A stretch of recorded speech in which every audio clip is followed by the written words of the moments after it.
உலகத்தின் முடிவின் தொடக்கம் ஏற்கனவே தொடங்கிவிட்டது. என்னிடம் இரண்டு உருவங்கள் உள்ளன. ஒன்று மனித உருவம், மற்றொன்று ஜாம்பி உருவம். நான் இந்த இரண்டு உருவங்களுக்கு இடையில் எளிதாக மாற முடியும். நான் ரேஷன் அல்லது அவசியமான பொருட்களை தேடி வெளியே செல்லும்போது ஒரு சோம்பியாக மாறுவேன். இதனால் சிங்கம் கூட்டத்தின் நடுவே சென்றாலும் அங்கே யாருமே இல்லாதது போல எளிதாக நடந்து செல்ல முடியும். நான் மீண்டும் என் வீட்டிற்கு திரும்பும்போது மனிதனாக மாறிக்கொண்டு நிம்மதியாக ரெட் ஒயினை ருசித்துக் கொண்டே ஹாட்பாட் சாப்பிடுவேன்.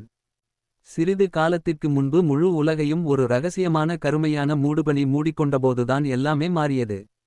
இந்த கருமையான மூடுபனியில் யார் சுவாசித்தார்களோ அவர்கள் அனைவரும் இரத்த வெறிபிடித்த சோம்பிகளாக மாறினர். நானும் எனது சில வகுப்பு தோழர்களும் 4ஆம் மாடியில் உள்ள ஒரு வகுப்பறையில் சிக்கிக்கொண்டோம்.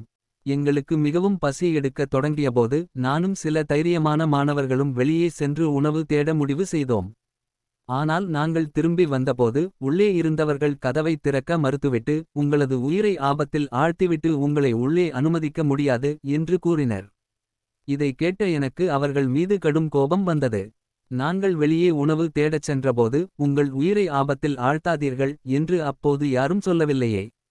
இந்த மனிதர்கள் நன்றி கெட்டவர்களாகவும் அயோக்கியர்களாகவும் மாறிவிட்டனர். இவர்களை என்னால் முன்பு சரியாக அடையாளம் காண முடியாமல் போய்விட்டது. இதை நினைத்து கொண்டே நான் உடனடியாக திரும்பி 4ஆம் மாடியில் உள்ள வேறு ஏதேனும் ஒரு அறையில் பதுங்க முடிவு செய்தேன். ஆனால் சில கண தாமதத்திற்குள் 3 சோம்பிகள் ஓடிவந்தனர்.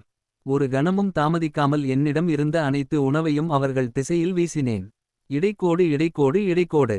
உடனடியாக அருகில் இருந்த வகுப்பறையின் கதவை திறந்து உள்ளே நுழைந்தவுடன் அதை உள்ளிருந்து பூட்டிக்கொண்டேன். பிறகு என் முழு பலத்தையும் கொண்டு கதவை தடுத்து நிறுத்த அதன் மீது சாய்ந்து கொண்டேன். வெளியே தொடர்ந்து படபடவென்ற சத்தங்கள் வந்து கொண்டிருந்தன. நான் இப்போது வந்த வகுப்பறையே இதுவரை எந்த சோம்பியும் தாக்காமல் இருந்ததற்கு என்ன காரணம் என்றால் அங்குள்ளவர்கள் கதவின் இடுக்குகளில் டேப் ஒட்டியிருந்தனர் மற்றும் ஜன்னல்களில் புத்தகங்களின் பக்கங்களை கிழித்து ஒட்டியிருந்தனர். சோம்பிகளுக்கு பார்வை குறைவு என்றும் மனிதர்களை அவர்கள் முக்கியமாக முகரும் திறன் மற்றும் கேட்கும் திறனின் அடிப்படையில் மட்டுமே வேட்டையாடுகிறார்கள் என்றும் எங்களுக்கு ஏற்கனவே தெரிந்திருந்தது. ஆனால் அந்த நேரத்தில் என்னிடம் டேப்பும் இல்லை, எனக்கு உதவ யாரும் இருக்கவுமில்லை.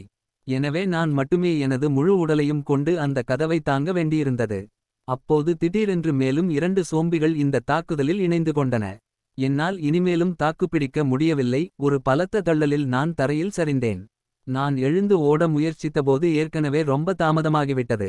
அந்த 5 சோம்பிகளும் பின்னால் இருந்து என் மீது பாய்ந்தன. அவற்றில் ஒன்று என் கழுத்திலிருந்து சதையின் ஒரு பெரிய பகுதியை கடித்து துண்டித்தது. அந்த நொடியில் என் மனதில் ஏமாற்றமும் வருத்தமும் தவிர வேறு எதுவுமில்லை. இடைக்கோடு. மயக்கமடைவதற்கு சற்று முன்பு என் நினைவுக்கு என் பெற்றோரும் எனது இளைய சகோதரனும் வந்தனர். இனி அவர்களின் நிலை என்னவாகுமோ என்று நினைத்தேன். நேரம் கடந்து சென்றது. மயக்க நிலையில் இருந்தபோது திடீரென்று என் மனதில் ஏதோ ஒரு பண்டைய காலத்திலிருந்து வருவது போன்ற ஒரு குரல் ஒலித்தது. இந்த நியான் சொர்க்கம் உனக்கு உருமாறும் சக்தியை வழங்குகிறது. இந்த குரல் நின்றவுடன் நான் திடீரென்று என் மயக்கத்திலிருந்து விழித்தேன். எழுந்து நின்று சுற்றிலும் பார்த்தேன், ஆனால் அங்கு யாருமில்லை. என் தலையை ஆட்டினேன். பகலில் என் மீது ஜாம்பி தாக்குதல் நடத்தியது எனக்கு நினைவுக்கு வந்தது. குழப்பத்துடன் எனது இரு கைகளையும் பார்த்தேன். அவை இப்போது ஒரு சோம்பியின் கைகளிலிருந்து கொஞ்சமும் வேறுபட்டதாக தெரியவில்லை. நான் ஏதாவது திட்ட வாய் திறக்க முயன்றேன். ஆனால் அப்போதுதான் என்னால் பேச முடியவில்லை என்பதை உணர்ந்தேன். இந்த விஷயம் என்னை சற்று ஏமாற்றமடையச் செய்தது. ஆனால் அடுத்த கணமே எனக்கு ஒரு விசித்திரமான விஷயம் புரிந்தது. மனித வடிவத்தின் எனது உணர்வு இன்னும் பாதுகாப்பாக இருப்பது போலிருந்தது. ஏனெனில் என்னால் சிந்திக்க முடிந்தது. பலகையில் எழுதிய வார்த்தைகளை அடையாளம் காண முடிந்தது. தண்டனை விதிகள் மற்றும் பழங்கால கவிதைகள் இன்னும் என் நினைவில் இருந்தன. இதை புரிந்து கொண்டதும் நான் மகிழ்ச்சியில் கிட்டத்தட்ட குதிக்க பார்த்தேன்.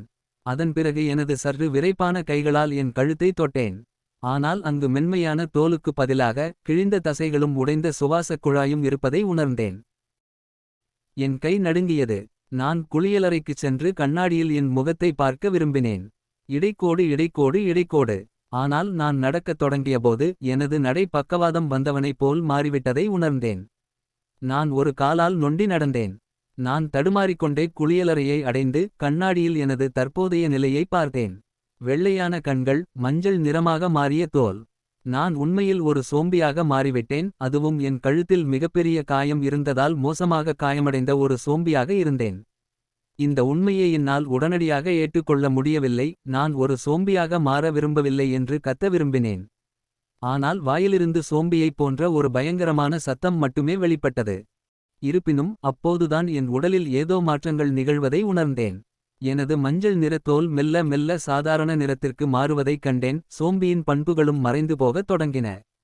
ஆனால் அடுத்த கணமே நான் தரையில் படாரென்று சரிந்து விழுந்தேன். என் கழுத்து காயத்திலிருந்து தொடர்ந்து இரத்தம் கசிந்ததால் எனது உணர்வு மீண்டும் மங்கத் தொடங்கியது. அதே நேரத்தில் வெளியில் ஓடும் சத்தமும் அலறல் சத்தங்களும் கேட்கத் தொடங்கின. இரத்தத்தின் வாசனையை முகர்ந்து கொண்டு ஏதோ ஒரு சோம்பி அருகில் வந்து கொண்டிருக்கிறது என்பது தெளிவாக தெரிந்தது. அந்த நொடியில் என்னால் மீண்டும் மனிதனாக மாற முடியும் என்பதைப் பற்றி எனக்கு சிறிதும் யூகமும் இல்லை. சோம்பியாக இருக்கும் வரை கழுத்து காயம் ஒரு பெரிய பிரச்சினையாக இருக்கவில்லை. ஆனால் மனிதனாக மாறியவுடன் அது ஒரு ஆபத்தான காயமாக மாறியது. அதிகப்படியான இரத்தப்போக்கு மற்றும் சுவாச குழாய் உடைந்ததன் காரணமாக என்னால் மூச்சு விட முடியவில்லை. நான் இப்போது இறக்கப் போகிறேன் என்று நினைத்தேன். இடைக்கோடு இடைக்கோடு இடைக்கோடு. இருப்பினும் இந்த எண்ணம் என் மனதில் தோன்றியவுடன் என் உடல் மீண்டும் மாறத் தொடங்கியது. கழுத்து வலி மறைந்து எனது கரிய கருவிழி அந்த வெள்ளை நிறத்திற்கு மாறியது. 5 வினாடிகளுக்குள் நான் மீண்டும் ஒரு சோம்பியாக ஜாம்பி மாறிவிட்டேன். அதே நேரத்தில் குளியலறையின் கதவு பலமாக திறக்கப்பட்டு ஒரு சோம்பி உள்ளே நுழைந்தது. ஆனால் அதன் பிறகு அது தனது இலக்கை இழந்தது போல் அங்கும் இங்கும் நோக்கமின்றி சுற்றத் தொடங்கியது. இந்த நேரத்தில் நான் தரையில் பலவீனமாகக் கிடந்தேன். ஏனெனில் முந்தைய 2 மாற்றங்களும் எனது அனைத்து சக்தியையும் உறிஞ்சிவிட்டன. இருப்பினும் என் இதயம் மிகவும் உற்சாகமாக இருந்தது. ஏனெனில் சோம்பிக்கும் மனிதனுக்கும் இடையில் விருப்பப்படி உருமாறும் திறனின் அர்த்தம் எனது பிழைப்புத் திறன் மற்ற அனைவரையும் விடச் சிறப்பாக இருக்கும் என்பதுதான். அப்பொழுதுதான் என் மனதில் ஒலித்த அந்த விஷயம் எனக்கு நினைவுக்கு வந்தது. இன்யாங் சொர்க்கம் யின்யாங் ஹெவன் உனக்கு உருமாறும் சக்தியை வழங்குகிறது. இது எனது அதிர்ஷ்டம் என்று தோன்றியது. ஆனால் எனக்கு ஏன் இந்த சக்தி கொடுக்கப்பட்டது? இந்த இன்யான் சொர்க்கம் என்றால் என்ன? நான் இன்யான் என்ற வார்த்தைகளைப் பற்றி யோசித்தபோது என் கழுத்தில் அணிந்திருந்த இன்யான் பதக்கம் உடனடியாக என் நினைவுக்கு வந்தது. அதனால்தான் நான் அறியாமல் கீழே பார்த்தேன். என் மார்பில் அந்த பதக்கம் காணாமல் போயிருப்பதையும் அதற்கு பதிலாக எனது தோளில் இன்யான் சின்னம் ஒரு தழும்பாக உருவெடுத்திருப்பதையும் கண்டேன். இந்த பதக்கத்தை என் தந்தை எனக்கு கொடுத்தார். ஒரு விண்கல் விழுந்த பள்ளத்தில் கிரேட்டர் இது தனக்கு கிடைத்ததாக அவர் என்னிடம் கூறினார். இதற்கு பின்னால் ஏதோ ஒரு பெரிய ரகசியம் இருக்க வேண்டும் என்று தோன்றியது. இடைக்கோடு இடைக்கோடு இடைக்கோடு. வாய்ப்பு கிடைத்தவுடன் இந்த விஷயத்தின் ஆழத்தை ஆராய வேண்டும். இப்போதைக்கு மிக அவசியமான வேலை என் குடும்பத்தை கண்டுபிடித்து உயிரோடு வாழ்வதுதான். அதன் பிறகு எனது காயமடைந்த உடலை எவ்வாறு குணப்படுத்துவது, என்னை எவ்வாறு வலிமைப்படுத்துவது என்று யோசிக்கத் தொடங்கினேன். அப்போது அருகில் கிடந்த ஒரு சடலத்தின் மீது என் பார்வை விழுந்தது. அதை யாரோ ஒரு அடையாளம் தெரியாத நபர் அடித்துக் கொன்றிருந்தார். நான் தடுமாறிக்கொண்டே அதற்கு அருகில் சென்றேன். எனது ஆள்காட்டி விரலை அதன் முகத்தின் மீது வைத்தேன். அப்போது மின்சாரம் போன்ற ஒரு ஆற்றல் என் விரல் வழியாக என் உடலுக்குள் பாய்ந்தது. இதனால் எனக்கு ஒருவித தீவிரமான அமைதி ஏற்பட்டது. அதன் உடனடியாக என் கழுத்து காயத்தில் புதிய சதைத்துண்டுகள் வளரத் தொடங்கின. சில வினாடிகளில் எனது பாதி காயம் ஆறிவிட்டது. அதுமட்டுமின்றி என் உடலின் வலிமையும் நெகிழ்வுத்தன்மையும் சற்று மேம்பட்டது. ஏன் எனது பசியும் கூட மறைந்துவிட்டது. இதன் பிறகு நான் குளியலறையிலிருந்து வெளியே வந்தேன். தீயணைப்பு துறைக்குரிய ஒரு நல்ல ஜாக்கெட்டை தேடிப் பிடித்துக்கொண்டு வெறித்தனமாக எல்லோரையும் அழிக்க கிளம்பினேன். ஆனால் எனது காதலி இருந்த வகுப்பறையை கடந்து சென்றபோது அங்கு கதவு திறந்திருந்ததைப் பார்த்து நான் அப்படியே சிலிர்த்து போய் நின்றேன். உள்ளே சென்று பார்த்தபோது அங்குள்ள அனைத்து வகுப்பு தோழர்களும் சோம்பிகளாக ஜாம்பீஸ் மாறிவிட்டிருப்பது தெரியவந்தது. நிலவொளியில் தரையில் சிதறிக்கிடந்த எச்சங்களை பார்த்தால் உண்பதற்காக அவர்கள் நைஜதரா பெட்டாரை அடித்துக் கொண்டது போல இருந்தது. அதன் பிறகு சோம்பிகளின் அந்த கூட்டத்தில் என் பார்வையை ஓடவிட்டேன். இறுதியில் சோம்பியாக மாறிய என் காதலியை கண்டுபிடித்தேன். என்னை ஏமாற்றி பள்ளத்தில் தள்ளிவிட்டவள் அவளுமே உயிரோடு தப்பவில்லை என்பதை என்னால் நம்ப முடியவில்லை. இந்த காட்சியை பார்த்ததும் என் இதயத்தில் இருந்த கோபமும் வெறுப்பும் தானாகவே அமைதியடைந்தன. பின்னர் நான் ஒரு பருமனான சோம்பியிடம் சென்று எனது விரலால் அதைத் தொட்டேன். கொல்லப்பட்ட பிறகுதான் ஆற்றல் கிடைக்கும் என்று நான் நினைத்தேன். ஏனென்றால் உயிரோடு இருக்கும்போது அவ்வாறு செய்தபோது எந்த எதிர்வினையும் நடக்கவில்லை. அதன் பிறகு அந்த பருமனான சோம்பியின் பின்னால் சென்றேன். கோடரியை எடுத்து அதன் தலையின் பின்பகுதியில் பலமாகத் தாக்கினேன். அது தரையில் தடாரென்று விழுந்ததும் மீண்டும் ஒருமுறை எனது விரலால் அதைத் தொட்டேன். மீண்டும் அதே போன்ற ஒரு நிம்மதியான உணர்வு ஏற்பட்டது. மேலும் எனது கழுத்து காயத்தில் புதிய சதைத்துண்டுகள் தெளிவாக வளர்வதைக் கண்டேன். பார்த்து கொண்டிருக்கும்போதே காயம் முழுமையாக ஆறிவிட்டது. அதன் பிறகு வகுப்பறையில் இருந்த மற்ற அனைத்து சோம்பிகளையும் கொன்றுவிட்டு அவர்களின் உடல்களிலிருந்து இரத்த ஆற்றலையும் சக்தியையும் உறிஞ்சினேன். அதன் பிறகு கையில் கோடரியுடன் முழு தளத்தையும் தேடத் தொடங்கினேன். ஒருபுறம் சோம்பிகளை அடித்து கொன்றேன், மறுபுறம் அவர்களின் ஆற்றலை உறிஞ்சினேன். எனக்கு எந்த இடத்திலும் சோர்வு என்பதே தெரியவில்லை.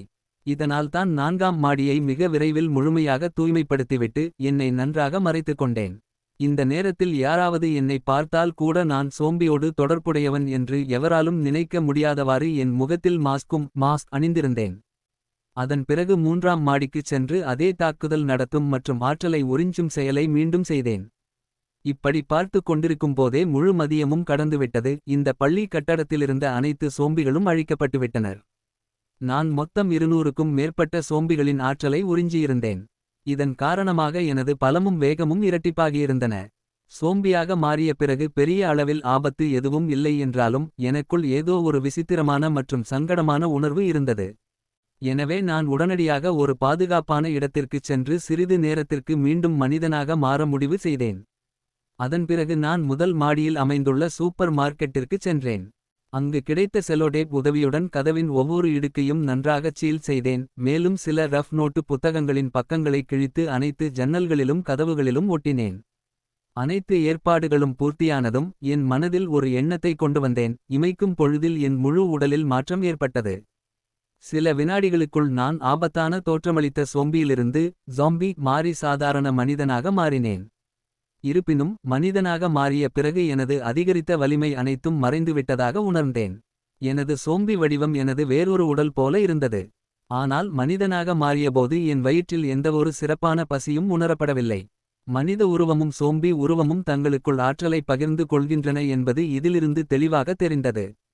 பசி எடுக்கவில்லை என்றாலும் வயிற்றுக்கு ஏதாவது கொடுக்க வேண்டியது அவசியம்தானே. அதனால்தான் பால் பாட்டில் ஒன்றை திறந்து மடமடவென்று குடித்தேன்.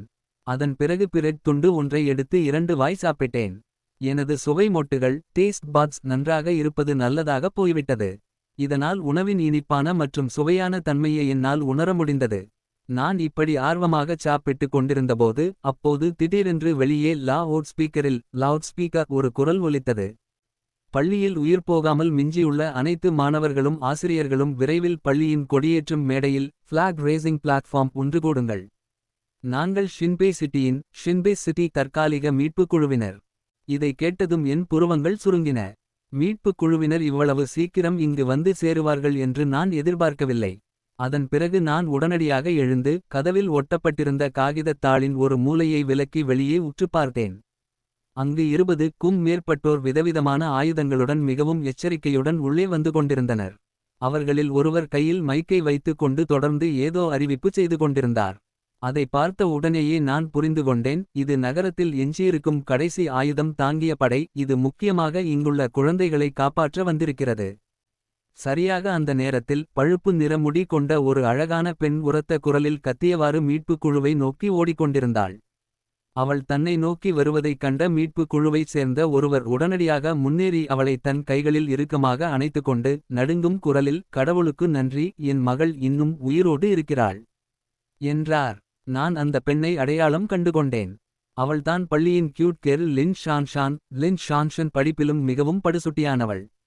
ஆனால் அப்போது மற்றொரு ஆசிரியரும் சில மாணவர்களும் அவர்களை துரத்தி வந்த குறைந்தது ஒரு டஜன் சோம்பிகளுடன் ஜாம்பீஸ் வகுப்பறையிலிருந்து வெளியே ஓடிவந்தனர். இந்த பயங்கரமான காட்சியை கண்டதும் மீட்புக் குழுவினர் ஒரு நொடி கூட தாமதிக்காமல் சுடத் தொடங்கினர். கண் இமைக்கும் நேரத்தில் சில வினாடிகளுக்குள் டஜன் கணக்கான சோம்பிகள் குண்டுகளால் துளைக்கப்பட்டு வீழ்த்தப்பட்டனர். ஆனால் துப்பாக்கிச் சூட்டின் இந்தச் சத்தம் தொலைதூர பகுதிகளில் இருந்த சோம்பி பல்லிகளையும் ஜாம்பி லிசர்ட்ஸ் ஈர்த்தது. அவை இப்போது இந்த பகுதியை நால்புறமிருந்தும் சூழத் தொடங்கின. இதை கண்ட மீட்புக் குழுவினர் மத்தியில் இருந்த ஒரு நடுத்தர வயது மனிதர் பாதுகாப்பான பகுதியை நோக்கி பின்வாங்குமாறு உத்தரவிட்டார். பாதுகாப்பான இடத்தைப் பற்றி நான் கேள்விப்பட்டதும் என் இதயம் வேகமாக துடித்தது.